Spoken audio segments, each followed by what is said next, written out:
ପିଲାମାନେ ନମସ୍କାର। ଆଜିର ଏକ ପୁଣି ନୂଆ ଅଧ୍ୟାୟକୁ ଆପଣମାନଙ୍କୁ ସ୍ୱାଗତ। ଆମେ ପ୍ରଥମ କ୍ଲାସରେ ପଢ଼ିଥିଲେ ଡେମୋକ୍ରେସି ବା କ'ଣ ଗଣତନ୍ତ୍ରର କହିଲେ ବା ଗଣତନ୍ତ୍ର କ'ଣ ଓ ତା'ର ସଂଜ୍ଞା ପଢ଼ିଥିଲେ ଏବଂ ଦ୍ୱିତୀୟ କ୍ଲାସରେ କ'ଣ ପଢ଼ିଲେ ଗଣତନ୍ତ୍ରର ପ୍ରକାରଭେଦ ବା ଟାଇପ୍ସ ଅଫ୍ ଡେମୋକ୍ରେସି ପଢ଼ିଥିଲେ। ବର୍ତ୍ତମାନ ଆମେ କ'ଣ ପଢ଼ିବା ପିଲାମାନେ? ବର୍ତ୍ତମାନ ପଢ଼ିବା ଗଣତନ୍ତ୍ରର ଲକ୍ଷ୍ୟ ବା ବୈଶିଷ୍ଟ୍ୟ। ଦେଖ ପିଲାମାନେ କ'ଣ କହୁଛି, ଗଣତନ୍ତ୍ର ହେଉଛି ଏପରି ଏକ ଶାସନ ବ୍ୟବସ୍ଥା। ସେଇ କଥା ଯେଉଁ କଥା ଫାଷ୍ଟ ଆମେ ପଢ଼ିକି କହୁଛନ୍ତି କ'ଣ କହିଲା, ଗଣତନ୍ତ୍ର ହେଉଛି ଏକ ଏପରି ଶାସନ ବ୍ୟବସ୍ଥା ଯେଉଁଥିରେ ଜନସାଧାରଣଙ୍କର କ୍ଷମତାମୂଳକ ଉତ୍ସ ରହିଛି। ଆରେ ଜନସାଧାରଣଙ୍କର କ୍ଷମତାମୂଳ ଉତ୍ସ ରହିଛି ତ ପୁରା ଡାଇରେକ୍ଟଲି ଜନତାମାନେ ହିଁ କାର୍ଯ୍ୟ କରୁଛନ୍ତି। କହୁଛି ଗଣତନ୍ତ୍ରରେ ବା ଲୋକମାନେ ନିଜ ପ୍ରତିନିଧିକୁ ନିଜେ ବାଛିଥାନ୍ତି। ଆମେ ଜାଣିଛନ୍ତି ନା ପିଲାମାନେ, ଯେଉଁମାନେ ପ୍ରଥମ କ୍ଲାସ୍ ଦେଖିଥିବ ଜାଣିପାରିବ ହେଲା। କ'ଣ କହୁଛି ପିଲାମାନେ? କହୁଛି ଗଣତନ୍ତ୍ରରେ ଲୋକମାନେ ନିଜର ପ୍ରତିନିଧିକୁ ନିର୍ବାଚନ କରନ୍ତି ଏବଂ ନିର୍ବାଚିତ ପ୍ରତିନିଧିମାନଙ୍କର ଜନସାଧାରଣଙ୍କ ଇଚ୍ଛା ଅନୁଯାୟୀ ସେ କାମ କରନ୍ତି। କାହାର ଇଚ୍ଛା ଅନୁଯାୟୀରେ? ଯାହାକୁ ରିପ୍ରେଜେଣ୍ଟେଟିଭ୍ ବାଛି ଲୋକମାନେ କ'ଣ କରିଥାନ୍ତି, ଶାସନ କାର୍ଯ୍ୟରେ ବସେଇଥାନ୍ତି। ତାଙ୍କର ଆଉ ଜନସାଧାରଣଙ୍କର ଇଚ୍ଛା ଅନୁଯାୟୀ ସେ କାର୍ଯ୍ୟ କରିଥାଏ। ବୁଝିପାରୁଛ ନା ପିଲାମାନେ? ଆବ୍ରାହାମ ଲିଙ୍କନଙ୍କ ମତରେ ଦେଖ, ଆବ୍ରାହାମ ଲିଙ୍କନଙ୍କ ମତରେ କ'ଣ କହିଥିଲେ? କ'ଣରେ ପିଲାମାନେ? ଗଣତନ୍ତ୍ର ହେଉଛି ଲୋକମାନଙ୍କ କ'ଣ ପିଲାମାନେ? ଲୋକମାନଙ୍କର କ'ଣ କହିଥିଲେ? ଆଉ ଲୋକମାନଙ୍କ ଦ୍ୱାରା ଆଉ କ'ଣ କହିଥିଲେ? ଲୋକମାନଙ୍କ ପାଇଁ ସରକାର। ବୁଝିପାରୁଛ? କ'ଣ କହିଲା? Government of the people, Bai the people, for the people ବୋଲି ବର୍ଣ୍ଣନା କରିଥିଲେ। କିଏ କହିଥିଲେ? ଆବ୍ରାହାମ ଲିଙ୍କନ କହିଥିଲେ। ତାପରେ କ'ଣ କହୁଛି ଦେଖରେ ପିଲାମାନେ? ତାପରେ କହୁଛି ଗଣତନ୍ତ୍ର କେବଳ ନିର୍ବାଚନ ଓ ଭୋଟ ଦାନ ସୀମିତ ନୁହେଁ। ଜାଣିଛ, ଖାଲି ଗଣତନ୍ତ୍ରଟା ଖାଲି ଆମେ ଭୋଟ ଦେବା ପାଇଁ ବା ଇଲେକ୍ସନ୍ କରିବା ପାଇଁ, ରାଜନୀତିରେ କରିବା ପାଇଁ ବା କୂଟନୀତି କରିବା ପାଇଁ ଗଣତନ୍ତ୍ରର କ'ଣ ଏକ ମୂଳ ନୁହେଁ, ଉଦ୍ଦେଶ୍ୟ ନୁହେଁ। କିନ୍ତୁ ଏଥିରେ କ'ଣରେ ପିଲାମାନେ? ସମାନତା, ସ୍ୱାଧୀନତା ବା ଆଇନ ଶାସନ, କ'ଣରେ ମାନବ ଅଧିକାର, ଆଉ କ'ଣ ଜନସହଭାଗିତା ବା କ'ଣ କହିଲାରେ ପିଲାମାନେ? ବା ଉତ୍ତରଦାୟୀ ସରକାର ବା ମାନେ ଆମେ ଏଇଥିରେ ପଢ଼ିଲେ ଆମେ ନ୍ୟାୟପାଳିକା ଭଳି ବା ଅନେକ ଉପାଦାନକୁ ରହିଛି। ମାନେ ଆମେ ଯଦି ଗଣତନ୍ତ୍ରରେ ଖାଲି ରାଜନୀତି କରିବା ଜାଣିବାନି ବା ଏଥିରେ ଆମେ ସ୍ୱାଧୀନତା ପାଇବା, ସମାନତା ପାଇବାର ଆଇନ କଥା ଶିଖିବା ବା ଆମେ ଉତ୍ତରଦାୟୀ ସରକାର ବା ଆମେ ଉତ୍ତରଦାୟୀ ଆମ ଯେଉଁ ରାଇଟ୍ସଟା ସରକାରଙ୍କ ପାଖରୁ ଉତ୍ତରଦାୟୀ ସରକାରଙ୍କୁ ବା ସ୍ୱାଧୀନ ନ୍ୟାୟପାଳିକା ଭାବରେ ଆମ ନ୍ୟାୟପାଳିକା ଭାବରେ ଆମେ ସ୍ୱାଧୀନ ଭାବରେ କ'ଣ କରିପାରିବା? ଅନେକ ଉପାଦାନ ଗୁଡ଼ିକ ଆକ୍ଷେପ କରିକି ଆଣିପାରିବା। ବୁଝିପାରୁଛ ନା ପିଲାମାନେ? ଆମେ ଗଣତନ୍ତ୍ରର ଲକ୍ଷ୍ୟ ବୈଶିଷ୍ଟ୍ୟ ସେଥିପାଇଁ ପଢ଼ୁଛନ୍ତି ପିଲାମାନେ। ଦେଖ ତାପରେ କ'ଣ ଦେଖ ପିଲାମାନେ ଆଗକୁ କ'ଣ କହୁଛି, ଗଣତନ୍ତ୍ରର ପ୍ରମୁଖ ଲକ୍ଷଣ ବା ବୈଶିଷ୍ଟ୍ୟ ଗୁଡ଼ିକ କ'ଣ? ଦେଖ ପିଲାମାନେ କ'ଣ କହିଲା ପିଲାମାନେ? ବୈଶିଷ୍ଟ୍ୟ ଲକ୍ଷଣ ଗୁଡ଼ାକ କ'ଣରେ ପିଲାମାନେ? କ'ଣରେ? ଦେଖ କହୁଛି ଜନସାଧାରଣଙ୍କର ସାର୍ବଭୌମତ୍ୱ। କ'ଣ ପିଲାମାନେ? ଜନସାଧାରଣଙ୍କର ସାର୍ବଭୌମତ୍ୱ ବା କ'ଣ? ପପୁଲାର ସୋଭରେନିଟି। ବୁଝିପାରୁଛ ନା ପିଲାମାନେ? କ'ଣ ପିଲାମାନେ? ପପୁଲାର ସୋଭରେନିଟି। ଦେଖ ଫାଷ୍ଟ ଗଣତନ୍ତ୍ରର ସବୁଠାରୁ ମୁଖ୍ୟ ବୈଶିଷ୍ଟ୍ୟ ହେଉଛନ୍ତି ଜନସାଧାରଣ। ଆମେ ଜାଣିଛ ନା ପିଲାମାନେ? କ'ଣ? ଗଣତନ୍ତ୍ରର ସବୁଠାରୁ ମୁଖ୍ୟ ବୈଶିଷ୍ଟ୍ୟ ହେଉଛନ୍ତି ଜନସାଧାରଣ ମାନେ ହେଲା। ଜାଣିଛନ୍ତି କାହିଁକି ଆମେ କହିବା ଜନସାଧାରଣମାନଙ୍କୁ? କାରଣ ଗଣତନ୍ତ୍ରକୁ ବା ଜନସାଧାରଣ ବନେଇଛନ୍ତି। ବୁଝିପାରୁଛ ନା ପିଲାମାନେ? କହୁଛି କ'ଣ? ତାପରେ କ'ଣ କହୁଛି? ଗଣତାନ୍ତ୍ରିକ ରାଷ୍ଟ୍ରରେ ଶାସନ କ୍ଷମତା ମୂଳ ଉତ୍ସ ହେଉଛି ଲୋକମାନେ। ଆମେ ସେଇ କଥା ପଢ଼ିଛନ୍ତି। ସେଥିପାଇଁ ଜନସାଧାରଣଙ୍କୁ ସାର୍ବଭୌମତ୍ୱ କହୁଛନ୍ତି ବା ପପୁଲାର ସଭରେନିଟି କହୁଛନ୍ତି ବା popular sovereignty is the first future of democracy. କ'ଣ କହୁଛନ୍ତି? ପପୁଲାରଟା କ'ଣ ହେଉଛି? ବା ପପୁଲାର ବା ଜନସାର୍ବଭୌମତା ହେଉଛି ଫାଷ୍ଟ ଫ୍ୟୁଚର ଅଫ୍ ଡେମୋକ୍ରେସି। କାହାରରେ ପିଲାମାନେ? ଗଣତନ୍ତ୍ରର ବା ତା'ର ମୂଳ ବୈଶିଷ୍ଟ୍ୟ ବା ମୂଳ ଲକ୍ଷ୍ୟ ବା ପ୍ରମୁଖଟା। ବୁଝିପାରୁଛ ନା ପିଲାମାନେ? ବୁଝିପାରୁଛ ନା? ଆମେ ଆଉ କ'ଣ କହୁଛନ୍ତି? Democracy is a supreme power of the state. ଆଉ କ'ଣ କହୁଛନ୍ତି? Democracy is a supreme power of the state is best in the people. ଏହା ହେଉଛି ଲୋକମାନଙ୍କର ପାୱାର ବା ସୁପ୍ରିମ୍ ପାୱାରକୁ କରିଥାଏ। ବୁଝିପାରୁଛ ନା ପିଲାମାନେ? ଆଉ କ'ଣ କହୁ ଦେଖ ଆଉ କ'ଣ କହୁଛି ଦେଖ, କହୁଛି ସରକାର ଲୋକମାନଙ୍କ ଦ୍ୱାରା ଗଠିତ ହୁଏ। ଆରେ ଆଣିଛନ୍ତି ଆମେ ସରକାର ଲୋକମାନଙ୍କ ଦ୍ୱାରା ଗଠିତ ହେଉଛି ରେ ପିଲାମାନେ। ଆରେ ଆମେ ଲୋକମାନେ ଚାହିଁଲେ ସିନା ସରକାରକୁ କ'ଣ କରିପାରୁଛନ୍ତି, ତାକୁ ଆସନ ଗାଦିରେ ଆଣିପାରୁଛନ୍ତି। ଯଦି ଆମେ ଲୋକମାନେ ଚାହିଁଲେ ବି ଆମେ ସରକାରକୁ ଭଙ୍ଗ କରିଦେଇପାରିବା, ବୁଝିପାରୁଛ ନା, ତାକୁ କ'ଣ କରିପାରିବା, ତା ଗାଦିରୁ ନଉଟି ଦେଇପାରିବା। ବୁଝିପାରୁଛ ରେ ପିଲାମାନେ, ଧନ୍ୟବାଦ, ଥ୍ୟାଙ୍କ ୟୁ। ଦେଖ ଆସ ଆଗକୁ ଆସ, କହୁଛି ଲୋକଙ୍କର ପ୍ରତି ଉତ୍ତରଦାୟୀ ରହେ କିଏ, ସରକାର। ତେଣୁ ଗଣତନ୍ତ୍ର ଶେଷ ରାଜନୈତିକ କ୍ଷମତା ବା ଜନସାଧାରଣଙ୍କ ନିକଟରେ ରହେ। ଶେଷ ରାଜନୈତିକ କ୍ଷମତା କାହା ପାଖରେ ଥାଏ ରେ ପିଲାମାନେ, ଜନସାଧାରଣଙ୍କ ପାଖରେ। ବୁଝିପାରୁଛ ନା ପିଲାମାନେ। ତାପରେ ସେକେଣ୍ଡ ପଏଣ୍ଟ ଦେଖ, ସେକେଣ୍ଡ ପଏଣ୍ଟ କ'ଣ କହୁ ଦେଖରେ ପିଲାମାନେ। ଆରେ ସେକେଣ୍ଡ ପଏଣ୍ଟ କହିଲା, କହୁଛନ୍ତି ଲୋକମାନଙ୍କ ଦ୍ୱାରା ସରକାର ନିର୍ବାଚନ ହୁଏ। କାହାମାନଙ୍କ ଦ୍ୱାରା ପିଲାମାନେ, କହୁଛନ୍ତି ଲୋକମାନଙ୍କ ଦ୍ୱାରା ସରକାର ନିର୍ବାଚନ ହୋଇଥାଏ। ଦେଖ କହୁଛି ବା ଗଭର୍ଣ୍ଣମେଣ୍ଟ ବାଇ ଇଲେକ୍ସନ୍, ବା ଗଭର୍ଣ୍ଣମେଣ୍ଟ ବାଇ ଇଲେକ୍ସନ୍, ଲୋକମାନଙ୍କ ଦ୍ୱାରା ସରକାର ନିର୍ବାଚନ ହେଲା। କହୁଛି ଗଣତନ୍ତ୍ରରେ ଲୋକମାନେ ନିର୍ବାଚନ ମାଧ୍ୟମରେ ନିଜ ପ୍ରତିନିଧି ବାଛନ୍ତି। ଜାଣିଛ ଆମେ ଗଣତନ୍ତ୍ର ଶାସନ ପାଇଁ ଆମେ କ'ଣ ଡେମୋକ୍ରାଟିକ୍ ଆମ ଡେମୋକ୍ରାଟିକ୍ ଷ୍ଟେଟ୍, ସେଥିପାଇଁ ଆମେ ଆମର ନିର୍ବାଚନ ସମୟରେ ବା ଲୋକମାନେ ନିର୍ବାଚନ ମାଧ୍ୟମରେ ନିଜର ପ୍ରତିନିଧି ବାଛନ୍ତି ବା ଭୋଟ୍ ଦେଇଥାନ୍ତି ହେଲା। ଭୋଟ୍ ଦେଇ କରିଥାନ୍ତି, one person one vote one value ହେଲା। ମନେ ରଖିଦିଅ କ'ଣ, ୱାନ୍ ପର୍ସନ୍ ଗୋଟେ ପର୍ସନ୍ ବା ନିଜେ ପ୍ରତିନିଧିକୁ ସେ ବାଛିବାର ଅଧିକାର ଅଛି। ୱାନ୍ ଭୋଟ୍ ନିଜେ ଗୋଟିଏ ଭୋଟ୍ ଦେବ, ବା ୱାନ୍ କ'ଣ ଭ୍ୟାଲୁ ବା ସମାନ ଅର୍ଥରେ। ସେଥିରେ ଆମେ ଦେଖାଯିବନି ଧନୀ ଗରିବ, ବା ଧନୀ ଗୋଟେ ଭୋଟ୍ ଦେଲା ତାର ଅଧିକା ମାନେ ତାର ଅର୍ଥ ଦେଖାଯିବ ସେଥିରେ, ଏମିତି ନାହିଁ ରେ। ୱାନ୍ କ'ଣ କହୁଛି ରେ ମାନେ ପିଲାମାନେ, one person one vote one value. ବୁଝିପାରୁଛ ନା ପିଲାମାନେ, ଥ୍ୟାଙ୍କ ୟୁ। ତାପରେ ଦେଖ ମୁକ୍ତ ନିରପେକ୍ଷ ଓ ନିୟମିତ ହେବା ଆବଶ୍ୟକ। କ'ଣ କହିଲା, ମୁକ୍ତ ନିୟମିତ ବା ନିର୍ବାଚନରେ ଯେଉଁ ପ୍ରତିନିଧିମାନେ ବାଛନ୍ତି ବା ସେମାନଙ୍କର ଭୋଟ୍ ଦେବାର ମୁକ୍ତ ନିର୍ବାଚନ ମୁକ୍ତ ନିରପେକ୍ଷ ନିୟମିତ ହେବା ଆବଶ୍ୟକ। ନିୟମିତ ଆବଶ୍ୟକ କେମିତିରେ ପିଲାମାନେ, ସେ କ'ଣ କହୁଛି ଦେଖ, ପ୍ରାର୍ଥୀମାନେ ରାଜନୈତିକ ଦଳରୁ ଭୋଟ୍ ଦେଇ ସରକାର ଗଠନ ଭୂମିକା ନିଅନ୍ତି। ଆଉ ଯେଉଁ ଲୋକମାନେ ବା ନିର୍ବାଚନ ନିରପେକ୍ଷ ନିୟମିତ କେମିତିରେ ଦେବେ, ବା ଲୋକମାନଙ୍କ ମତ ଜଣାଇବେ ଭୋଟ୍ ଦେବାରେ। ଆରେ ଆଡଲ୍ଟ ଫାନ୍ସଲା ଯିବା 18 ବୟସର ଯେଉଁମାନେ ପିଲାମାନେ ହେଇଥିବେ ସେମାନଙ୍କୁ, ବା 18 ବର୍ଷର ପିଲାମାନଙ୍କର ଯେଉଁମାନେ ହେଇଥିବେ ସେମାନେ ଭୋଟ୍ ଦେବାର ଅଧିକାର ତାଙ୍କର ଅଛି, ବା ନିର୍ବାଚନ ମାଧ୍ୟମରେ ନିଜର ପ୍ରତିନିଧି ବାଛିପାରିବେ। ବୁଝିପାରିଲେ ନା ପିଲାମାନେ। ତାପରେ ଦେଖ ପିଲାମାନେ 3 ନମ୍ବର ପଏଣ୍ଟ କ'ଣ କହୁଛି ରେ ପିଲାମାନେ। ତାପରେ କହୁଛି ସାର୍ବଜନୀନ ମତାଧିକାର। କ'ଣ କହିଲା ପିଲାମାନେ, ସାର୍ବଜନୀନ ମତାଧିକାର। ଦେଖ କ'ଣ କହୁଛି ଗଣତନ୍ତ୍ରରେ ଅନ୍ୟତମ ପ୍ରମୁଖ ବୈଶିଷ୍ଟ୍ୟ ହେଉଛି ସାର୍ବଜନୀନ ପ୍ରାପ୍ତବୟସ୍କ ମତାଧିକାର।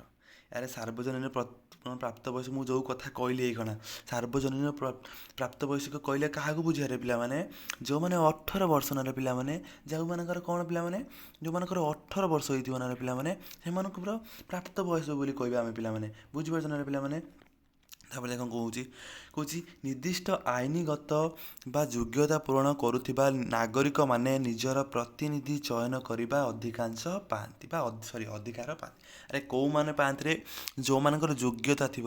ଆରେ କେଉଁମାନଙ୍କର ଯୋଗ୍ୟତା ଥିବାରେ, ବା ନିର୍ଦ୍ଦିଷ୍ଟ ଆଇନଗତ ଭାବରେ ବା ଲିଗାଲି ଅର୍ଥରେ ଗଲେ ଆମ ସମ୍ବିଧାନ କହିଛି, ବା ଆମ ଗଣତନ୍ତ୍ର ବା ଆମ ସମ୍ବିଧାନ ବା ଆମ ରାଷ୍ଟ୍ର ବା ଆମ କନଷ୍ଟିଟ୍ୟୁସନକୁ କହିଛି କି ଆମର କ'ଣ 18 ବୟସର ପୂରଣ କରୁଥିବା ଯୋଗ୍ୟ ନାଗରିକମାନେ ଭୋଟ୍ ଦେଇପାରିବେ। ଆରେ କେଉଁମାନେ ପିଲାମାନେ, 18 ବର୍ଷର ପୂରଣ ନାଗରିକମାନେ ଭୋଟ୍ ଦେଇପାରିବେ।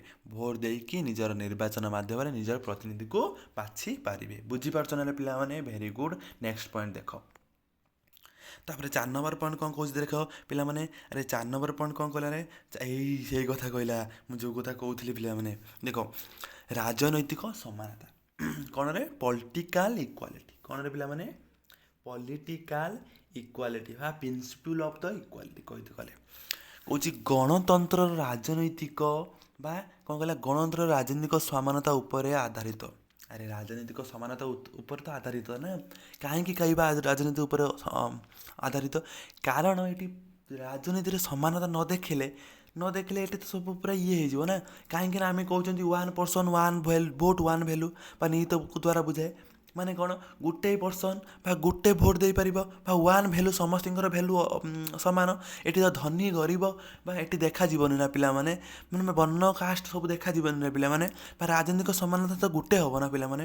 ବା ସେ କହୁଛି ରାଜନୈତିକ ସମାନତା ଉପରେ ଆଧାରିତ ବା ପଲିଟିକାଲ ଇକ୍ୱାଲିଟି। ଆମେ ସମାନତା କହିଲେ କ'ଣ ବୁଝାଏ? ଇକ୍ୱାଲିଟି ବିଫୋର ଲ ବା ଆଇନ ଆଗରେ ଆମେ ସମସ୍ତେ ସମାନ। କେଉଁ ଆର୍ଟିକିଲ୍ ଅଛି ରେ ପିଲାମାନେ? 14 ଆର୍ଟିକିଲ୍ ମନେ ରଖିଥିବ। ଆମେ ଇକ୍ୱାଲିଟି ବିଫୋର ଦ ବା ଆଇନ ଆଗରେ ଆମେ ସମସ୍ତେ ସମାନ। ବା ଏଠି ଧନୀ ଗରିବ ଉଚ୍ଚ ନିଚ ନାରୀ ପୁରୁଷ ଇତ୍ୟାଦି ଭେଦଭାବ ବିନା ପ୍ରତ୍ୟେକ ଯୋଗ୍ୟ ନାଗରିକମାନେ ଭୋଟ ଦେବାର ସମାନ ମୂଲ୍ୟ ପାଇଥାନ୍ତି। ବୁଝିପାରୁଛ ନା ପିଲାମାନେ? ବା ଏହାକୁ ଆମେ କ'ଣ କହିଲେ ରେ? 1 ପର୍ସନ୍ 1 ଭୋଟ୍ 1 ଭ୍ୟାଲୁ। କ'ଣ ମାନେ ଗୋଟିଏ ଲୋକ ବା ଗୋଟିଏ ଭୋଟ୍ ବା ସମସ୍ତଙ୍କ ମାନେ ଯାହା ଭୋଟ୍ ଦେଇଥିବେ ବା 1 ଭ୍ୟାଲୁ ମାନେ ସମାନ ଭ୍ୟାଲୁ ବା ସମାନ ଅର୍ଥ। ବୁଝିପାରୁଛ ନା ପିଲାମାନେ? ବୁଝିପାରୁଛ ନା ପିଲାମାନେ? Very good. ତାପରେ ଦେଖ ପିଲାମାନେ, ମୁକ୍ତ କ'ଣ କହିଲା? ମୁକ୍ତ ଓ ନିରପେକ୍ଷ ନିର୍ବାଚନ। ମୁକ୍ତ ଓ ନିରପେକ୍ଷ ନିର୍ବାଚନ ବା ମୁକ୍ତ ଭାବରେ ନିରପେକ୍ଷ ନିର୍ବାଚନ ଆମେ କେମିତି କରିବା ବା କ'ଣ ଓପେନ୍ ଡିବେଟ୍ ଆଣ୍ଡ ଡିସ୍କସନ୍ ବା ମୁକ୍ତ ନିରପେକ୍ଷ ନିର୍ବାଚନ। ଦେଖ କ'ଣ କହୁଛି ଦେଖରେ ପିଲାମାନେ, ଗଣତନ୍ତ୍ରର ସଫଳତା ପାଇଁ ମୁକ୍ତ ନିରପେକ୍ଷ କ'ଣ ନିୟମିତ ନିର୍ବାଚନ ଅତ୍ୟନ୍ତ ଆବଶ୍ୟକ। ଆରେ ଗଣତନ୍ତ୍ରର ସଫଳତା ପାଇଁ ମୁକ୍ତ ନିରପେକ୍ଷ ନିର୍ବାଚନ ଅତ୍ୟନ୍ତ ଆବଶ୍ୟକ। ଆରେ ଦରକାର। ଆରେ ତୁମେ ନିଜ ମତ ଦେଇକି ସିନା ତୁମେ ଇଏ କରିବ, ତୁମକୁ କେହି ବାଧ୍ୟ କରୁଛନ୍ତି କି ପିଲାମାନେ? ତୁମକୁ ବାଧ୍ୟ କରିବେ କି? ତୁମକୁ ବାଧ୍ୟ କରିବା ପାଇଁ କି ରୁଲ୍ ରଖା ହେଇଛି କି ପିଲାମାନେ? ନା ସେମିତି ମାନେ ତୁମେ ଏଇଠି ଭୋଟ୍ ଦେବ ବା ଏଇ ପ୍ରତିନିଧିକୁ ବାଛିବ, ନହେଲେ ତୁମମାନଙ୍କୁ ବହିଷ୍କାର କରାଯିବ, ଏମିତି ତୁମକୁ କରାହେଇଛି କି? ନା ରେ ପିଲାମାନେ, ତୁମକୁ ମୁକ୍ତ ଭାବରେ ତୁମକୁ ପୁରା ସରଳ ଭାବରେ ଜୀବନ ଦିଆହେଇଛି। ଯେମିତି ତୁମକୁ ସେମିତି ମୁକ୍ତ ଭାବରେ ନିଜର ଡିସିସନ୍ ନେବା ପାଇଁ ବା ନିଜର ନିରପେକ୍ଷ ନେବା ପାଇଁ ବା ନିଜର ରିପ୍ରେଜେଣ୍ଟେଟିଭ୍ ବାଛିବା ପାଇଁ ନିଜର ନିୟମିତ ଭାବେ ବା ଲିଗାଲି ଭାବରେ ସମ୍ବିଧାନ ଯେଉଁଟା ଦେଇଛି ତୁମେ କ'ଣ କରିବ? ଅତ୍ୟନ୍ତ ଭାବରେ ନିଜର ନିୟମିତ ଭାବରେ ତୁମେ କ'ଣ କରିପାରିବ?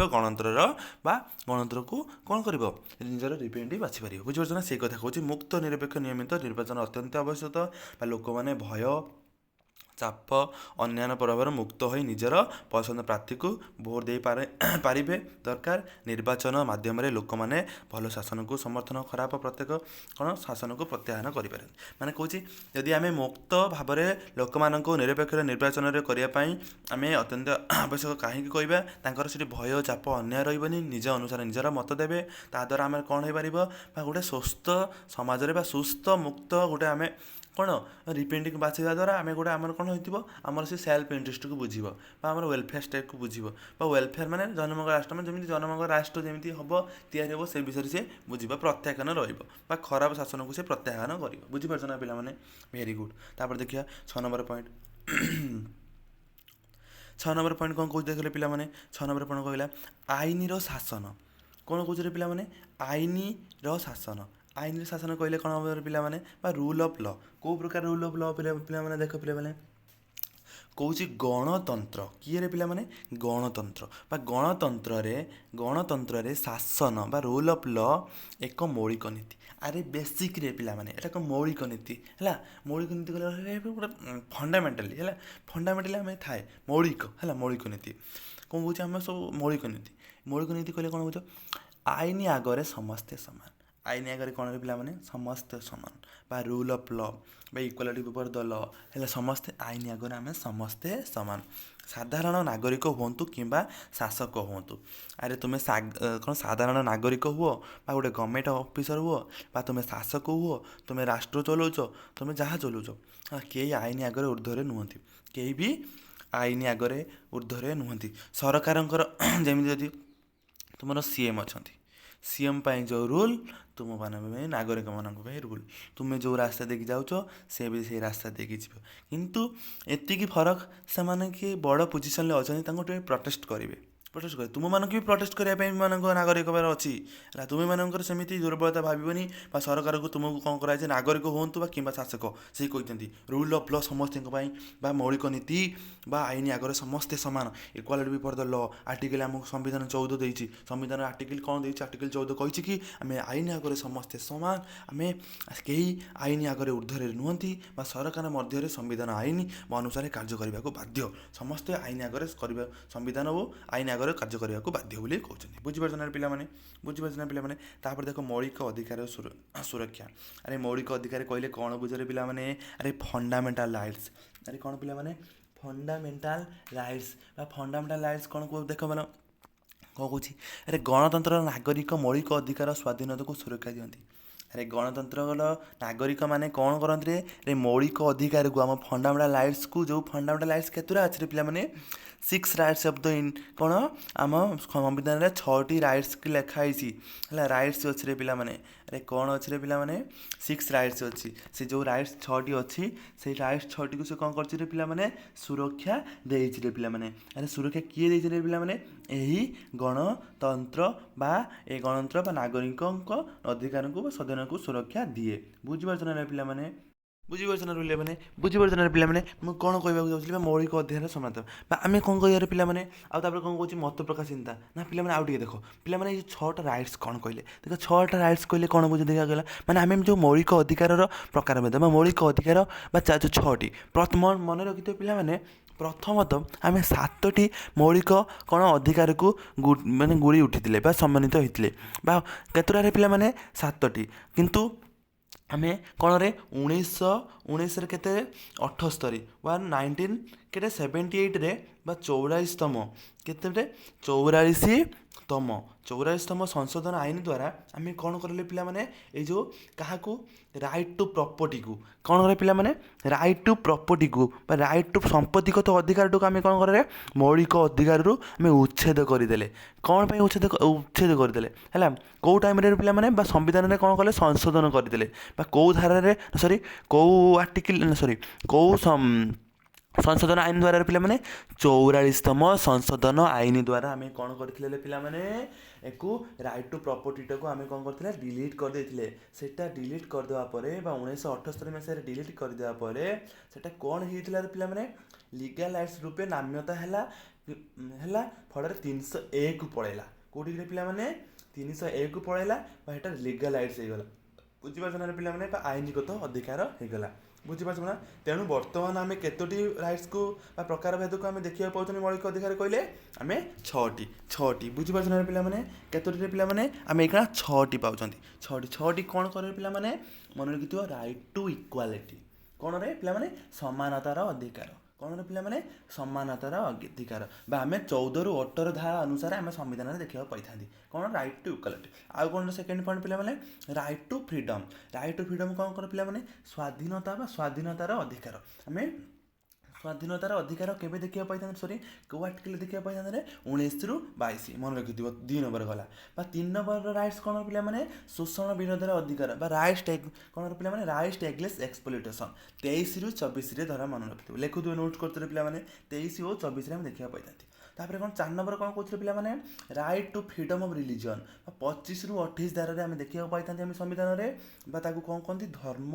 स्वाधीनतार अधिकार धर्मगत स्वाधीनतार अधिकार अरे 5 नंबर पे कौन कहले पे 5 नंबर कहते कौन कल्चरल एंड एजुकेशनल राइट्स आम केतर देखा पाई 29 ରୁ 30 देखा पाई पे सांस्कृतिक और शिक्षागत अधिकार आम कहते लास्ट रे 6 नंबर हूँ पे कौन most important point most important rights हूँ कौन राइट टू कन्स्टिट्यूशनल रिमेडीज धारा 32 रे उल्लेख कराई संविधान कौन प्रतिकार अधिकार अच्छी संवैधानिक प्रतिकार अधिकार अच्छी ए रिल्स लिखाई हाबी अस्कार प्लस मांडामास प्रोहिबिशन छटेराड़ी रिल्स कहले कौन बुझ रिटर्न आखर तुम्हें अपील कर हाईकोर्ट सुप्रीम कोर्ट निजर उपर जदि किसी दुर्नीति है यही गुड़ाक द्वारा ये 5टी कौन रिट्स द्वारा है हाईकोर्ट रे को आर्टिकल द्वारा पिलाने करें मन रखि 226 आउ सुप्रीम कोर्ट रे मन पे कोर्ट पे 32 मन रखि रिट्स अच्छी 32 है रिट्स भाई कन्स्टिट्यूशनल लिमिट द्वारा संविधान आमको कौन करमको ये राइट्स प्रदान कर बुझीपार ना पे तुमको भल भाव 6टा राइट्स कहीदेली नोट्स कर पे देख 8 नंबर पॉइंट कौन कहते पे 8 नंबर पॉइंट्स कौन कहला पे व्यक्तिगत स्वाधीनता पे कौन पे व्यक्तिगत स्वाधीनता अरे व्यक्तिगत स्वाधीनता कहले कौन इंडिविजुअल भाई इंडिविजुअल कौन इंडिविजुअल फ्रीडम है इंडिविजुअल फ्रीडम देख पे कौन कौन गणतंत्र व्यक्तिर अरे किए रे गणतंत्र व्यक्तिर कौन चिंता मत प्रकाश बा जीवन यापन स्वाधीनता को कौन स्वाधीनता को गुरुत्व देता है किए गुरुत्व देता रे सॉरी गणतंत्र व्यक्तिर चिंता व्यक्ति को चिंता करिवो बा व्यक्तिर ତାର ଆବଶ୍ୟକତାକୁ ବୁଝିବ, ତାର ମତ ପ୍ରକାଶକୁ ବୁଝିବ, ବୁଝି କ'ଣ କରିବେ ଜୀବନଯାପନ ସ୍ୱାଧୀନତାକୁ ସେ ଗୁରୁତ୍ୱ ଦେଇଥାଏ। କିଏରେ? ଏଇ ଗଣତନ୍ତ୍ରରେ ପିଲାମାନେ, ଏଇ ଗଣତନ୍ତ୍ର ବୁଝିପାରୁଛ ନା ପିଲାମାନେ, ବୁଝିପାରୁଛ ନା ପିଲାମାନେ, ଭେରି ଗୁଡ୍। ତାପରେ କହୁଛି ତେବେ ଏହି ସ୍ୱାଧୀନତା କ'ଣ କରୁଛି ଆଇନ ସମନ୍ୱିତ ସୀମା ମଧ୍ୟରେ ରହେ। ଆରେ କେଉଁଠି ରହେ ପିଲାମାନେ?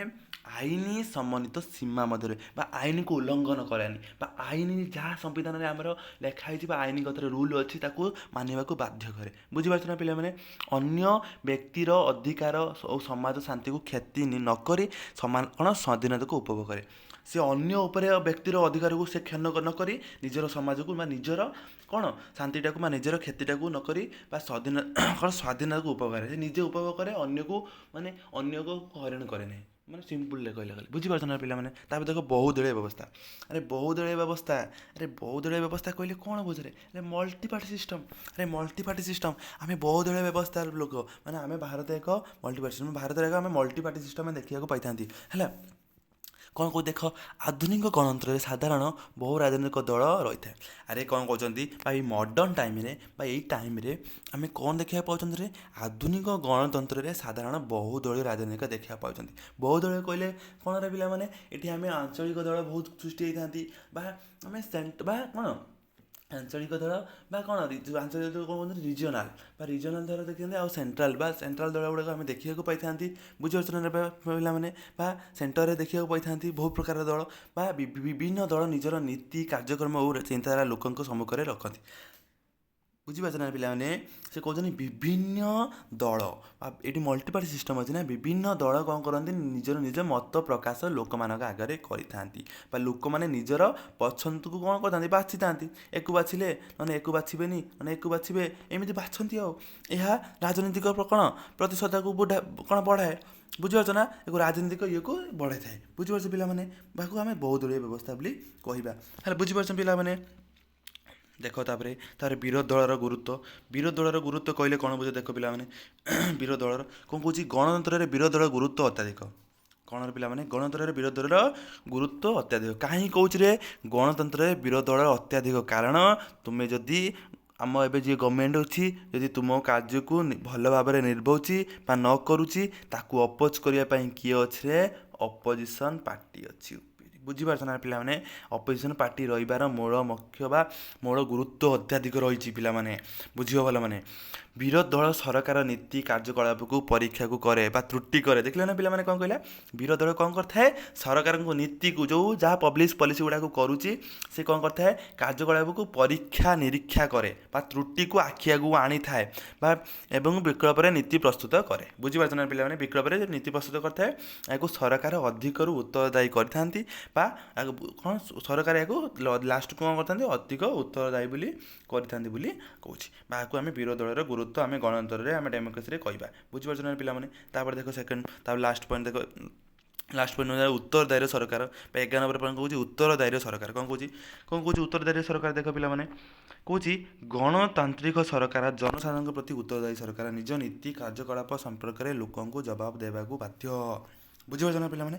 ଯାହା ଗଣତନ୍ତ୍ରରେ ବା ଯେଉଁ ଶାସନ ବ୍ୟବସ୍ଥାରେ ଆମେ ଯାହାକୁ ରିପ୍ରେଜେଣ୍ଟ କରି ବାଛିକି ରଖିଥିବା ଶାସନ ବ୍ୟବସ୍ଥାକୁ ବସେଇଥିବା, ସିଏ କ'ଣ ତାର କ'ଣ ମତ, ସିଏ ସବୁ ଆମ ଲୋକମାନଙ୍କର କାମ କରିବାକୁ ବାଧ୍ୟ ବା ଉତ୍ତରଦାୟୀ ଅଛି। ବା ଲୋକମାନଙ୍କ ନୀତି ନିର୍ମାଣ ଯେମିତି ହେବ, ପଲିସି ହେବ, ଜୀବନ ଲେଖା ସରଳଟା କେମିତି ହେବ, ୱାନ୍ ୱେରେ ସେମିତି କେମିତି ଯିବ, ତାଙ୍କ ଏମ୍ ସମସ୍ତଙ୍କର ସମାନ ରହିବ।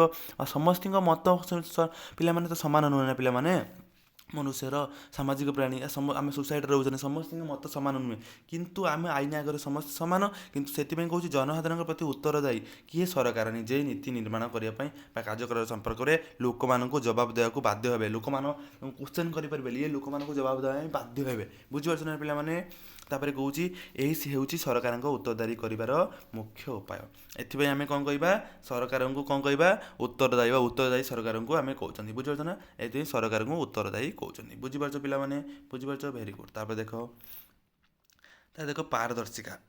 କ'ଣ ପିଲାମାନେ? ପାରଦର୍ଶିକା।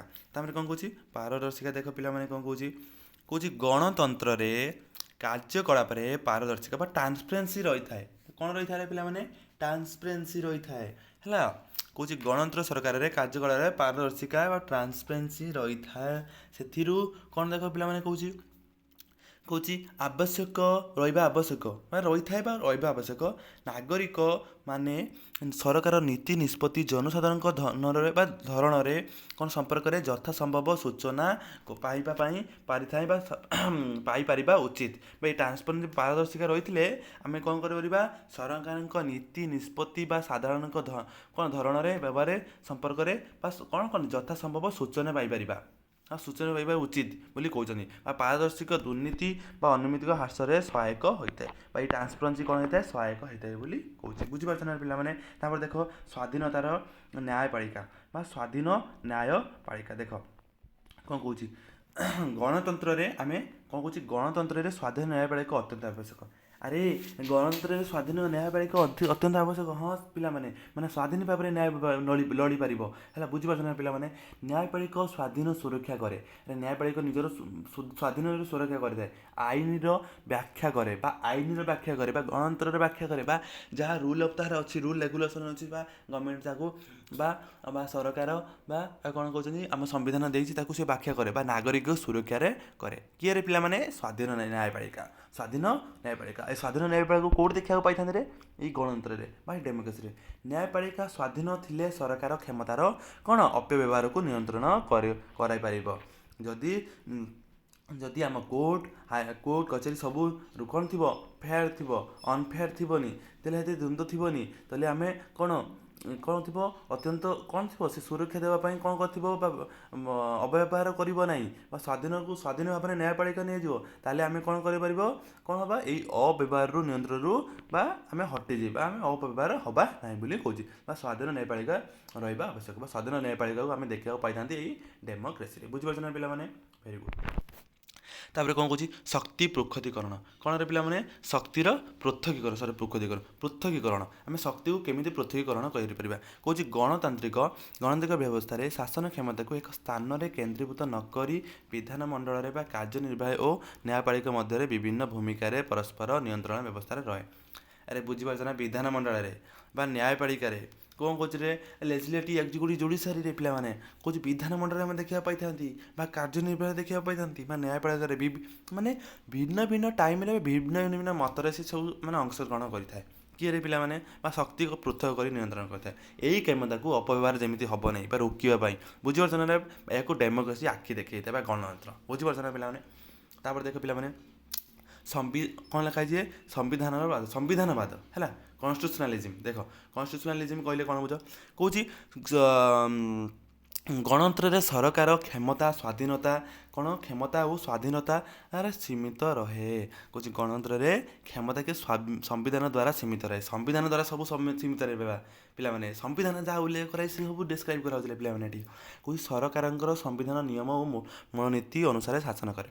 ସରକାର କ'ଣ କରିଥାନ୍ତି ରେ ଆରେ ଆମେ ସମ୍ବିଧାନକୁ ଆମ କନଷ୍ଟିଟ୍ୟୁସନରେ ଯାହା ଲେଖା ହେଇଛି ଆମ ରୁଲ୍ କାନୁନ ଯାହା ବନା ହେଇଛି ବା ଆମ ପାର୍ଟସ୍ ଅଛି କେତେଟା ପାର୍ଟସ୍ ଅଛି 22ଟା ପାର୍ଟସ୍ ବା 395ଟା ଆର୍ଟିକିଲ୍ ବା ସିଡ୍ୟୁଲ୍ ଅଛି 12ଟା ବା ଆହୁରି କିଛି ଆମେ ଯେଉଁ ପ୍ରିଏମ୍ବୁଲ୍ ଲେଖା ହେଇଛି ବା ଆମ ସମ୍ବିଧାନ ଯାହା ସବୁ ଲେଖା ହେଇଛି ସେ ସବୁକୁ ମାନି ଚଳିକି ସରକାର ନିଜର କ'ଣ କରିଥାଏ ନିଜ ଅନୁସାରେ ଶାସନ କରେନି ବା ସରକାର ସମ୍ବିଧାନର ନିୟମ ଅନୁଯାୟୀ ମୂଳନୀତିକୁ ବା କରିଥାଏ ପଲିସି କରିଥାଏ ବା ସମ୍ବିଧାନ ନାଗରିକ ଅଧିକାରକୁ ସୁରକ୍ଷା ଦେବା ସହିତ କ'ଣ କରିଥାଏ ଶାସକ କ୍ଷମତାକୁ ମଧ୍ୟ ସୀମିତ କରେ ଶାସକ କ୍ଷମତାକୁ ବି ସୀମିତ କରି ରଖିଥାଏ ତା ସହିତ ନାଗରିକମାନଙ୍କୁ ବା ଲୋକମାନଙ୍କୁ ସୁରକ୍ଷା ଦେଇଥାଏ ବା ପ୍ରୋଟେକ୍ଟ ଦେଇଥାଏ। ଆରେ ପ୍ରୋଟେକ୍ଟ ଦେବା ପାଇଁ ବହୁତ ପ୍ରକାର ମୁଁ ତୁମକୁ କହିଥିଲି ପ୍ରିଭିୟସ୍ କ୍ଲାସ୍ରେ ହେଲା ଆର୍ମି କେତେ ପ୍ରକାର ତୁମକୁ ଦେଉଛି ପ୍ରୋଟେକ୍ଟ ବହୁତ ପ୍ରକାର ତୁମକୁ ଟ୍ରେଡ୍ କରିବା ପାଇଁ ବା ବିଜନେସ୍ କରିବା ପାଇଁ ତୁମକୁ ସୋସାଇଟିରେ ଚଳିବା ପାଇଁ ଘର ଦେଲା ସବୁ ପ୍ରକାର ତୁମକୁ ଦେଉଛି କିନ୍ତୁ କ'ଣ ନିୟମିତ ଭାବରେ ପିଲାମାନେ ବା ନିୟମିତ ଭାବରେ ହେଲା ବୁଝିପାରୁଛ ପିଲାମାନେ।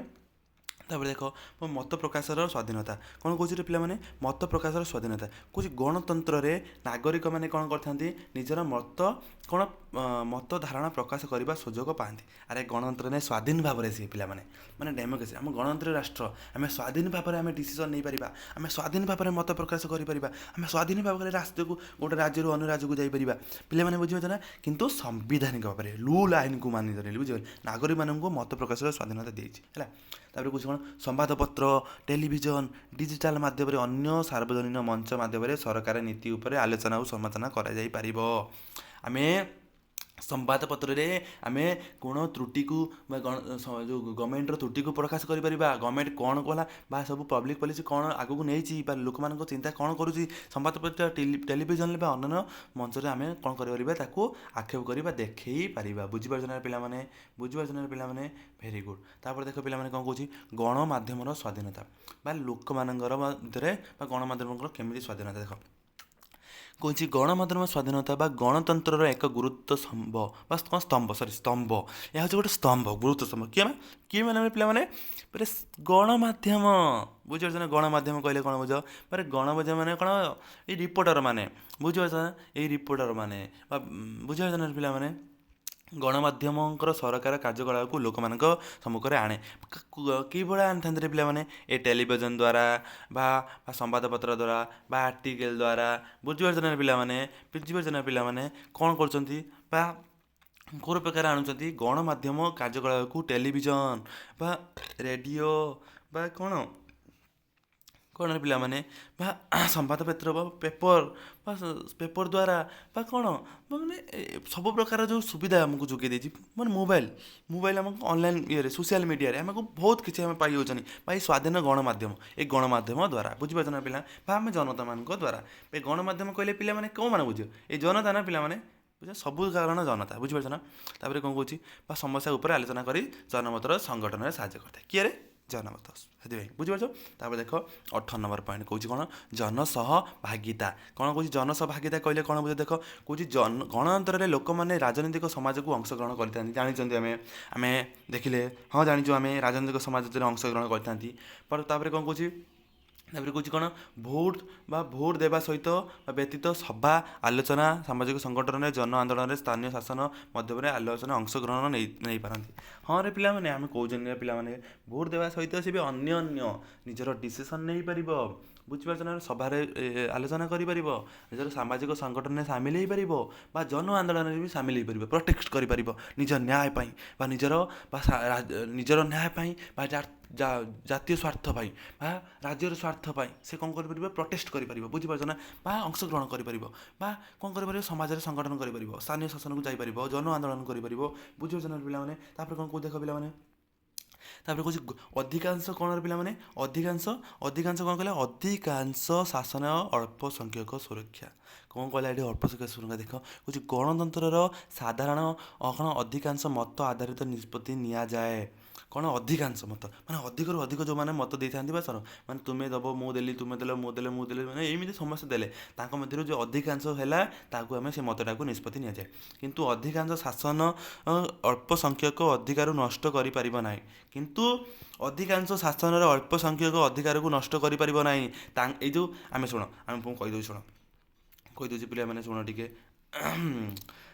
ଯଦି ଆମେ ପିଲାମାନେ ତୁମେମାନେ ଗୋଟେ ନୀତି ନିୟମ କଲ, ତୁମେ ଏତିକି ଅଛ, ଏ ଭିତରେ ତୁମେମାନେ ଏତିକି ଅଛ, ତୁମେ ନୀତି ନିର୍ଦ୍ଧାରଣ କଲ, କିନ୍ତୁ ସେମାନେ ଏତିକି ଅଛନ୍ତି। କାହା କଥା ଶୁଣାଯିବ ରେ? ଏମାନଙ୍କ କଥା ଶୁଣାଯିବ ହେଲା, ଏମାନଙ୍କ କଥା ଶୁଣାଯିବ। କିନ୍ତୁ ତୁମ କଥା ଶୁଣିଲା ପରେ ବି ଏମାନଙ୍କ କଥାକୁ କିନ୍ତୁ ଆମେ କାଟି ଦେଇପାରିବା ନାହିଁ, ନଷ୍ଟ କରିପାରିବା ନାହିଁ। ତେଣୁ ଗଣତନ୍ତ୍ର କ'ଣ କହୁଛି? ଅଳ୍ପ ସଂଖ୍ୟକ ବା କ'ଣ କହୁଛି? ଗଣତନ୍ତ୍ର କ'ଣ କଲା? ବା ଅଳ୍ପ ସଂଖ୍ୟକ ଅଧିକାରକୁ ସ୍ୱାଧୀନକୁ ସୁରକ୍ଷା ମଧ୍ୟ ଆବଶ୍ୟକ। ଗଣତନ୍ତ୍ର କହୁଛି ଗଣତନ୍ତ୍ରରେ ଆମେ ଏଇ ଅଧିକାରଟାକୁ ଦେଖିବାକୁ ପାଇଥାନ୍ତି। ମାନେ ତୁମମାନଙ୍କୁ ଦେଇଦେଲା କିନ୍ତୁ ଏକୁ ଦେବନି, ସମସ୍ତଙ୍କୁ ବି ସୁରକ୍ଷା ଦେଖିବ, ତାଙ୍କ କଥା ବି ଶୁଣିବ। ବୁଝିପାରୁଛ ପିଲାମାନେ? ତାପରେ ଦେଖ, ତାପରେ କହୁଛି ସମାନତା। ତା ଦେଖ କେତେଟା ପଏଣ୍ଟ ଅଛି ପିଲାମାନେ? 24ଟା ପଏଣ୍ଟ। ମାନେ ଏତେ ପଏଣ୍ଟ ପିଲାମାନେ, ଏତେ ନୋଟ୍ ଦେଇଛି ତୁମମାନଙ୍କୁ। ତୁମେ ଯଦି ପଢ଼ିବ, ଭଲ ନୋଟ୍ କରିକି ଲେଖିକି ତୁମେ ଭଲ ମାର୍କ ରଖିପାରିବ, ଭଲ ନିଜର ଗ୍ରୁପ୍ କରିପାରିବ। ବୁଝିପାରୁଛ ନା ପିଲାମାନେ? ତେବେ ଦେଖ ସମାନତା। ଆରେ ଆଇନ ଆଗରେ ସମସ୍ତେ ସମାନ, ସେଇ କଥା ପିଲାମାନେ। ଦେଖ ସମାନତା କ'ଣ କହୁଛି? ସମାନତା ନୀତି ଗୁରୁତ୍ୱ ଦିଏ। ଆରେ ସମାନ ଆଖିରେ ଆମେ ଆଇନ ବା ଦେଇଛେ, ଆମେ ଆଇନ ଆଗରେ ସମସ୍ତେ ସମାନ। ଜାତି, ଧର୍ମ, ଲିଙ୍ଗ, ଭାଷା, ଅଞ୍ଚଳ ଆଧାରରେ ଅନ୍ୟାନ୍ୟ ଭେଦଭାବ ଗଣତନ୍ତ୍ରରେ ଦେଖାଯାଏନି ବା ଆଦର୍ଶକୁ ବିରୋଧ କରିଥାଏ। ବା ଆଇନ ଆଗରେ ଆମେ ସମସ୍ତେ ସମାନ ବା ନାଗରିକମାନେ ରାଜନୈତିକ ଅଧିକାରକୁ ସମାନ ସୁଯୋଗ ପାଆନ୍ତି।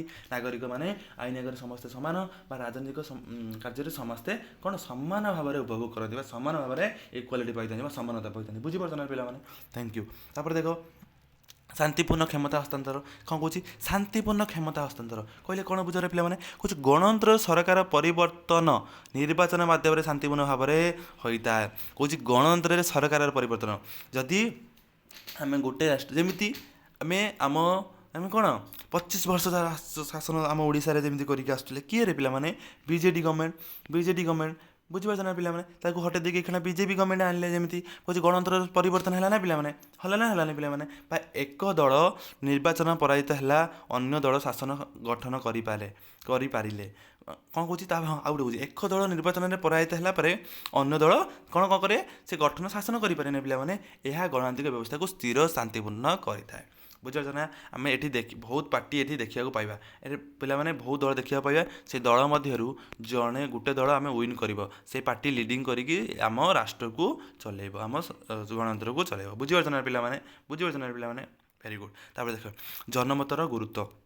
ଜନମତର ଗୁରୁତ୍ୱ କେମିତି ହେବା ଦରକାର ପିଲାମାନେ କହୁଛି ଗଣତନ୍ତ୍ରରେ ଜନମତ ବିଶେଷ ଗୁରୁତ୍ୱ ରହିଛି ଆରେ ଜନମତ ରହିଛି ରେ ପିଲା ଜନତାଙ୍କ ବାଣୀ ଈଶ୍ୱର ବାଣୀ କିଏ କହିଥିଲେ ପିଲାମାନେ ରୋଷ କହିଥିଲେ ମନେ ରଖିଥିବ ପିଲାମାନେ କହୁଛି ସରକାର ଲୋକମାନଙ୍କର ମତକୁ ଅଣଦେଖା କରିପାରିବେନି ଆରେ କରନ୍ତି ବି ନାହିଁ କେହି କରିବେନି ଆଉ ଆଇନ ଆଗରେ ଆମେ ସମସ୍ତେ ମାନେ ଲୋକମାନେ ହିଁ ସରକାରକୁ ବନେଇଛନ୍ତି ଲୋକମାନେ ହିଁ ଗଣତନ୍ତ୍ରକୁ ବନେଇଛନ୍ତି କେହି ମତ ଅଣଦେଖା କରିପାରିବେ ନାହିଁ ନିର୍ବାଚନ ଜନମତ ଗଣମାଧ୍ୟମ ସାର୍ବଜନୀନ ଆଲୋଚନା ମାଧ୍ୟମରେ ଜନପ୍ରକାଶ ପାଏ ବା ଲୋକମାନେ କେମିତି ନିଜର ପ୍ରକାଶ ବା ମତକୁ ଦେଇପାରିବେ ନିର୍ବାଚନ ମାଧ୍ୟମରେ ବା ଜନମତ ମାଧ୍ୟମରେ ବା ଗଣମାଧ୍ୟମ କହିଲେ ଟେଲିଭିଜନ ବା ପେପର ମାଧ୍ୟମରେ ବା ସାର୍ବଜନୀନ ଆଲୋଚନା ମାଧ୍ୟମରେ ବା ଡିସିସନ୍ ନେଇକି ସମସ୍ତଙ୍କୁ ଡାକି ଡିସିସନ୍ ନେଇକି ଆମେ କ'ଣ ଜନମତର ଦେଇପାରିବା ସେଇ କଥା କହୁଛି ତାପରେ ଦେଖ କହୁଛି 23 ନମ୍ବର କ'ଣ କହୁଛି ବିକେନ୍ଦ୍ରୀକରଣ ପିଲାମାନେ କହିଲେ କ'ଣ ବୁଝେ ଦେଖ କହୁଛି ଗଣତନ୍ତ୍ର ଶାସନ କ୍ଷମତାକୁ କେବଳ କେନ୍ଦ୍ରରେ ସୀମିତ ନ ରହି ସ୍ଥାନାନ୍ତର ସ୍ତରକୁ ବିକେନ୍ଦ୍ରୀକରଣ ବା ଗୋଟେ ସ୍ଥାନରୁ ଅନ୍ୟ ସ୍ଥାନକୁ କ'ଣ ହୋଇଥାଏ ବିକେନ୍ଦ୍ରୀକରଣ ହୋଇଥାଏ ଏଇଠି ଥିବ ବିକେନ୍ଦ୍ରୀକରଣ କରାଯାଏ ପଞ୍ଚାୟତ ପୌର ସଂସ୍ଥା ଅନ୍ୟ ସ୍ଥାନୀୟ ସଂସ୍ଥାର କ'ଣ ମାଧ୍ୟମରେ ଲୋକମାନେ ନିଜ ଅଞ୍ଚଳରେ ଶାସନରେ ଅଂଶଗ୍ରହଣ ନେଇପାରନ୍ତି ବୁଝିପାରୁଛ ନା ପିଲାମାନେ ୟାକୁ ଆମେ କ'ଣ କହିବା ବିକେନ୍ଦ୍ରୀକରଣ ବୋଲି କହିବା ବୁଝିପାରୁଛ ପିଲାମାନେ ଦେଖ ଲାଷ୍ଟ ପଏଣ୍ଟ କ'ଣ କହୁଛି ପିଲାମାନେ କହୁଛି ଶାନ୍ତି ଓ ସହିଷ୍ଣୁତା ମାନେ ତାକୁ ଶାନ୍ତିପୂର୍ଣ୍ଣ ଭାବରେ ଆମେ କ'ଣ କରିବା ବା ଆମର ନିଜକୁ ଇଏଟାକୁ କ'ଣ କରିପାରିବା ଗଣତନ୍ତ୍ରରେ ବିରୋଧ ଦଳକୁ ଆମେ କରିବା ହଟେଇବା ଶାନ୍ତିପୂର୍ଣ୍ଣକୁ କରିବା ଦେଖ କ'ଣ କହୁଛି ଦେଖ ପିଲାମାନେ ଦେଖ କ'ଣ କହିଲା ଲାଷ୍ଟ ପଏଣ୍ଟ ଗଣତନ୍ତ୍ରରେ ଭିନ୍ନ ମତ ସାଧାରଣତଃ ଶାନ୍ତିଧାରା ବା ଚିନ୍ତାଧାରାର ପ୍ରତି କ'ଣ ସହିଷ୍ଣୁତା ମାନେ ଏହାଦ୍ୱାରା ଆମେ କ'ଣ କରିଥାନ୍ତି ବା ବହୁତ ପ୍ରକାରର ଭିନ୍ନ ମତ ସାଧାରଣକୁ ଚିନ୍ତାଧାରା ଏଇଠି ଆସିଥାଏ ବା ଶାନ୍ତି ଶୃଙ୍ଖଳାକୁ ଦେଖିବାକୁ ପଡ଼ିଥାଏ ବା ରହିବା ଆବଶ୍ୟକ କହୁଛି ଶାସନ ବିରୋଧ ଦଳ ପରସ୍ପର ମତକୁ ସମ୍ମାନ କରି ଆଲୋଚନା ଓ ଆଇନଗତ ବା ଆଇନ ସମ୍ବନ୍ଧିତ ପଦ୍ଧତିକୁ ସମାଜରେ ସମାଧାନ କରନ୍ତି ବା ଶାସକ ଓ ବିରୋଧ ଦଳ ଏଠି ଖାଲି ଶାସକ ସେ ଚାହିଁଲେ ସେ ନିଜେ କାର୍ଯ୍ୟଟା କରିବନି ଏଠି ବିରୋଧ ଦଳ ବି କାର୍ଯ୍ୟ କରିବା ଦରକାର ବିରୋଧ ଦଳକୁ ପଚାରିବା ଦରକାର ବିରୋଧ ଦଳକୁ କାର୍ଯ୍ୟ କରି ପଚାରିକି ମତ ସମାନଙ୍କୁ ସମ୍ମାନ ଦେଇକି ଆମେ ଗୋଟେ କାର୍ଯ୍ୟ କରିବା ବୋଲି କହୁଛି ବା ତାକୁ ଆମେ କହିବା କ'ଣ ଶାନ୍ତିପୂର୍ଣ୍ଣ ସହିଷ୍ଣୁତା ବୋଲି କହିବା ବୁଝିପାରୁଛ ପିଲାମାନେ ଆମେ ପଢ଼ିଦେଲେ ଆମର କ'ଣ ପଢ଼ିଦେଲେ ପିଲାମାନେ ଆମେ ଏହାର ବୈଶିଷ୍ଟ୍ୟ ଗୁଡ଼ାକ ଉପକାରିତା ଲକ୍ଷଣ ବା ବୈଶିଷ୍ଟ୍ୟ ଗୁଡ଼ାକ ପଢ଼ିଥିଲେ basic principle of the democracy ପଢ଼ିଥିଲେ ନୋଟ୍ସ କରିଦେବ ପିଲାମାନେ ତାପରେ ଉପସାରାଂଶ ବା ତାର କନକ୍ଲୁଜନ୍ ଦେଖ ପିଲାମାନେ କ'ଣ କହୁଛି କନକ୍ଲୁଜନ୍ କ'ଣ କହିଲା ଦେଖୁଛି କହୁଛି କ'ଣ ଗଣତନ୍ତ୍ର ହେଉଛି ଜନସାଧାରଣଙ୍କର ଅଧିକାର ଜାଣିଛନ୍ତି ପିଲାମାନେ ଲୋକମାନଙ୍କର ଅଧିକାର ଲୋକମାନଙ୍କ ନ୍ୟାୟ ସ୍ୱାଧୀନତାର ସମାନତାର ଅଂଶଗ୍ରହଣ ଉପରେ ଆଧାରିତ ଏକ ଶାସନ ବ୍ୟବସ୍ଥା ଜାଣିଛ ପିଲାମାନେ ଆମେ ଜାଣିଛନ୍ତି ଆମେ ଗଣତନ୍ତ୍ର ହେଉଛି ଏକ ଶାସନ ବ୍ୟବସ୍ଥା ଯେଉଁ ଶାସନ ବ୍ୟବସ୍ଥାରେ ଲୋକମାନେ କ'ଣ କରିଥାନ୍ତି ନିଜସ୍ୱ ରିପ୍ରେଜେଣ୍ଟେଟିଭ୍କୁ ବାଛି ଶାସନ କାର୍ଯ୍ୟରେ ରଖିଥାନ୍ତି ତାଙ୍କର ଯାହାକୁ ରିପ୍ରେଜେଣ୍ଟେଟିଭ୍ ବାଛିଥାନ୍ତି ତାଙ୍କର ଏମ୍ କ'ଣ ଲୋକମାନଙ୍କର ନୀତି ନିର୍ମାଣ ବା ଲୋକମାନଙ୍କର ସେଲ୍ଫ ଇଣ୍ଟରେଷ୍ଟକୁ ବାଛି ଲୋକମାନଙ୍କର ଇଣ୍ଟରେଷ୍ଟକୁ ବାଛି ସେ କାମ କାର୍ଯ୍ୟଗୁଡ଼ିକୁ କରିବେ ଏହା ସଫଳତା କେବଳ ନିର୍ବାଚନ ହେବା ଉପରେ ନିର୍ଭର କରେ ନାହିଁ ଏହା କହୁଛି କ'ଣ ଏହି ସଫଳତା ଖାଲି ନିର୍ବାଚନ ହେବାର ସହଜ କରେ ନାହିଁ କିନ୍ତୁ ମୁକ୍ତ ଓ ନିରପେକ୍ଷ ନିର୍ବାଚନ ଆମେ ଯଦି ମୁକ୍ତ ନିରପେକ୍ଷ ନିର୍ବାଚନ କରିବା ତାକୁ ଫ୍ରି ଆଣ୍ଡ ଫେୟାରଲି ଇଲେକ୍ସନ୍ କରାଯିବ ତାହେଲେ କୌଣସି ବ୍ୟକ୍ତିକୁ ଉପଭୋଗ କରିବା ପାଇଁ ତାକୁ ରୋକ କରାଯିବ ନାହିଁ ତା ନିଜ ଅନୁସାରେ ସେ ମତ ଦେବ ତାହେଲେ ଆମେ ତାକୁ କହିପାରିବା ଗଣତନ୍ତ୍ରର ଆମେ ମୁକ୍ତ ସରକାର ମୁକ୍ତ ଓ ନିରପେକ୍ଷ ନିର୍ବାଚନ ବୋଲି କହିପାରିବା ସାର୍ବଜନୀନ ଅଧୀନ ବା ସମସ୍ତଙ୍କୁ ସାର୍ବଜନୀନିକ ମତାଧିକାରକୁ ଦେଇ ବା ଆଇନ ଶାସନ ବା ଆଇନ କଥା ରୁଲ୍ ଅଫ୍ ଲ'କୁ ମାନିକି ବା ମୌଳିକ ଅଧିକାର ବା ଆମେ ମୌଳିକ ଅଧିକାରକୁ ଉପଭୋଗ କରୁଛନ୍ତି ବା ସ୍ୱାଧୀନତା ନ୍ୟାୟପାଳିକାକୁ ଦେଇ ସେଇ କଥା ପିଲାମାନେ କହିଲା ବା ବହୁଦଳୀୟ ବ୍ୟବସ୍ଥା ଉତ୍ତରଦାୟୀ ରାଜନୈତିକ ସମାନତା ଉପଭୋଗ କରିବା ଏହା ସୁସ୍ଥ ଗଣତନ୍ତ୍ରର ମୂଳତଃ ଏହା ହେଉଛି କ'ଣ ଗୋଟେ ସୁସ୍ଥ ମୂଳ ବା ସୁସ୍ଥ ଗଣତନ୍ତ୍ର ଆମେ ଗୋଟେ ମୂଳ ଆଧାର ବା ସୁସ୍ଥ ଗଣତନ୍ତ୍ର ଗୋଟେ ଆମେ ଗଢ଼ି ଉଠିବା ଆମ କ'ଣ ରାଷ୍ଟ୍ରରେ। ବୁଝିପାରୁଛ ପିଲାମାନେ? ତେଣୁ କୁହାଯାଏ କ'ଣ କୁହାଯାଏ ପିଲାମାନେ? ଗଣତନ୍ତ୍ର କେବଳ ଲୋକମାନଙ୍କ ଦ୍ୱାରା ସଂଗଠନ ନୁହେଁ, ଏହା ଲୋକମାନଙ୍କର ଅଧିକାର। ଖାଲି ଲୋକମାନଙ୍କର ଦ୍ୱାରା ସଂଗଠନ, ଲୋକମାନେ କେମିତି ସଂଗଠନ କରିବେ ପିଲାମାନେ? ଲୋକମାନେ ସିନା କରିବେ, ଲୋକମାନଙ୍କୁ ଯଦି ଆମେ ଅଧିକାର ନ ଦେବା, ସମାନତା ନ ଦେବା, ସ୍ୱାଧୀନତା ନ ଦେବା, ସେ କେମିତି ଆମକୁ ଆଣିକି ଇଏ କରିବେ ପିଲାମାନେ?